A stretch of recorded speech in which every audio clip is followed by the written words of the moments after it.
Uma Thomas സ്റ്റേഡിയത്തിൽ നിന്നും വീണ സംഭവത്തിൽ ആദ്യ അറസ്റ്റ് ഉണ്ടായിരിക്കുകയാണ്. ഇവന്റ് മാനേജർ കൃഷ്ണകുമാറിനെയാണ് പാലാരിവട്ടം പോലീസ് അറസ്റ്റ് ചെയ്തത്.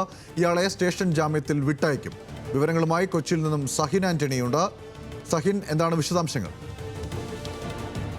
അതായത് ഉമാ തോമസ് സ്റ്റേഡിയത്തിൽ നിന്ന് വീണ സംഭവവുമായി ബന്ധപ്പെട്ടുകൊണ്ട് ആദ്യ അറസ്റ്റ് പോലീസ് രേഖപ്പെടുത്തിയിരിക്കുകയാണ്. പാലാരിവട്ടം പോലീസാണ് ഈ സംഭവവുമായി ബന്ധപ്പെട്ടുകൊണ്ട് ആദ്യ അറസ്റ്റ് രേഖപ്പെടുത്തിയത്.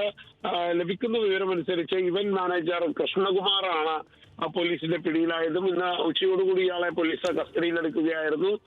കസ്റ്റഡിക്കൊടുവിൽ ഇയാളുടെ അറസ്റ്റ് പോലീസ് രേഖപ്പെടുത്തി.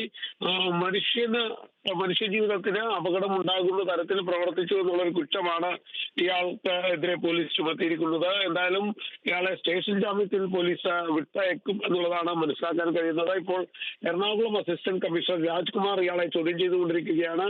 കൂടുതൽ വിവരങ്ങൾ ഇയാളിൽ നിന്നും ശേഖരിക്കേണ്ടതുണ്ട്. മറ്റൊരാൾ കൂടി ഇപ്പോൾ പോലീസിന്റെ കസ്റ്റഡിയിലുണ്ട് എന്നുള്ള വിവരം കൂടി പുറത്തു വരുന്നു. അത് ഈ സ്റ്റേഡിയത്തിലേക്ക് പന്തൽ പണിത ആളാണ് പോലീസിന്റെ കസ്റ്റഡിയിലുള്ളത്. അയാളെ കൂടി പോലീസ് ചോദ്യം ചെയ്യുകയാണ്.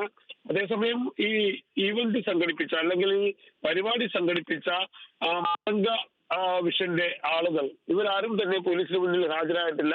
ഇവർ മുൻകൂർ ജാമ്യത്തിനായി കോടതിയെ സമീപിച്ചിരിക്കുന്നു എന്നുള്ള വിവരം കൂടി ലഭിക്കുന്നുണ്ട്. ഗൗതം. ശരി, കൊച്ചിയിൽ നിന്നും സഹിൻ ആന്റണിയാണ് വിവരങ്ങൾ നൽകിയത്.